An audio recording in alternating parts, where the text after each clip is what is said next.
Kawan-kawan nak main teka-teki sambil menyanyi tak? Nak? Jom! Hurra, hooray! Rasa sayang, hey, rasa sayang, sayang, hey, hey, lihat nona jauh, rasa sayang, sayang, hey. Didi! Hai! Bermain salji dengan riang, siapa lupa hari dah petang. Burung apa yang pandai berenang, itulah Pipi pengguna sayang. Hai semua, saya Pipi. Rasa sayang, hey, rasa sayang, sayang, hey, hey, lihat nona jauh, rasa sayang, sayang, hey. Jojo! Dirinya panjang, kakinya tinggi, juga pantas bila berlari. Wow! Haiwan apa yang paling tinggi? Tentulah zirafah bernama Teli. Hihi, sayalah Tali. Rasa sayang, hey, rasa sayang, sayang, hey, hey, lihat nona jauh, rasa sayang, sayang, hey. Nana!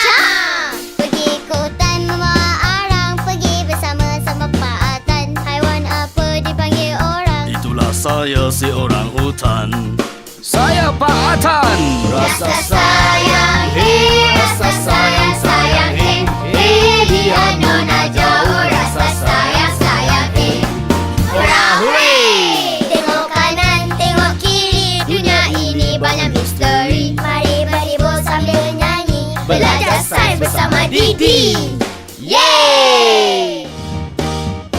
Rasa sayang, hey, rasa sayang, lihat nona jauh, rasa sayang, sayang, hey. Jojo! Dirinya panjang, kakinya tinggi, juga pantas bila berlari. Wow! Haiwan apa yang paling tinggi? Tentulah zirafah bernama Teli. Hihi, sayalah Tali. Rasa sayang, hey, rasa sayang, sayang, hey, hey, lihat nona jauh, rasa sayang, sayang, hey.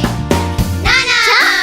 Pergi ke hutan membawa arang, pergi bersama-sama Pak Atan. Haiwan apa dipanggil orang? Itulah saya si orang hutan.